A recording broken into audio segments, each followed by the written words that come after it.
Okay, I'm ready. Okay. Action. Okay. Who are you? I'm a writer. I write novels, essays, and biographies. Geoffrey Wolff. You wrote a memoir. That I did. It's about your daddy's issues. How about that? Yeah, it was rough. My father was some insane divorce guy with a bunch of issues, but he was really tricky. What made you want to write about your father? I mean, he may not be the best person, but he's an intriguing guy. He was always able to pull off these crazy schemes to get what he wanted. I must admit, it was fun being his son, and I loved writing this book to keep the memory of him alive. It's kind of like a resurrection of him. Crazy schemes? Yeah, I mean, he was a con man, con artist. He was charismatic and a visionary, motivated by the want to support himself and his family rather than greed. He was a forger, a passer of bad checks, a car thief, a compulsive spender, a dandy, a heavy drinker. He had many arrest warrants and got divorced twice. His biggest scheme was reinventing himself and changing his identity. What do you consider the minor schemes? Oh, just like robbery and fraud. Now, I learned that you have a younger brother named Tobias. You weren't raised with him? No, when my parents divorced, Tobias lived with my mother in the West, and I lived with my father mostly on the East Coast. From when I was 14 until my senior year at Princeton, I didn't know where Tobias and my mother lived. So, I have a gift for you. A Nat King Cole cassette. Oh, wow.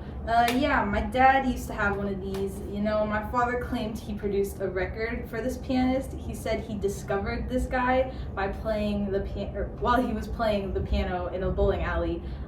He brought the guy home and they recorded music on our out-of-tune piano, took a few pictures on our old camera for publicity, and it ended up being a big hit. King Cole was a really good piano player, but he was always drunk.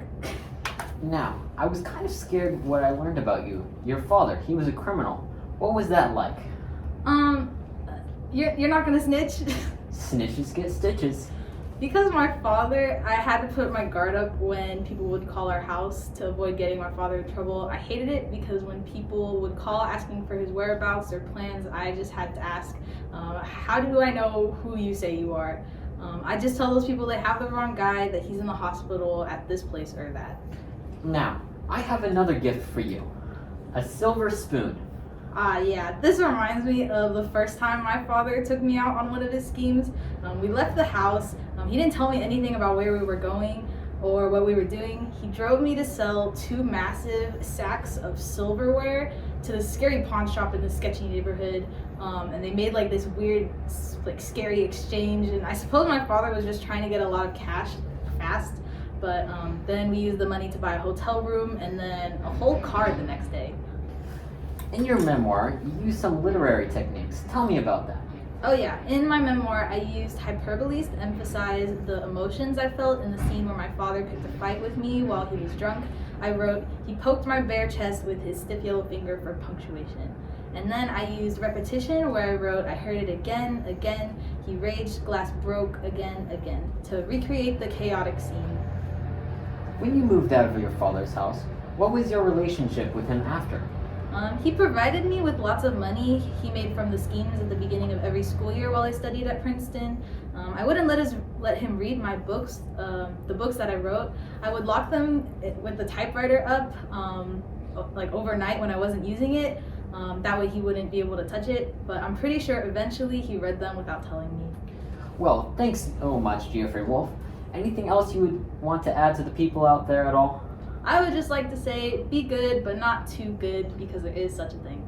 All right, Geoffrey Wolff. Thanks so much. Doot the loot do. Doot doot. Okay, there we go. That was good.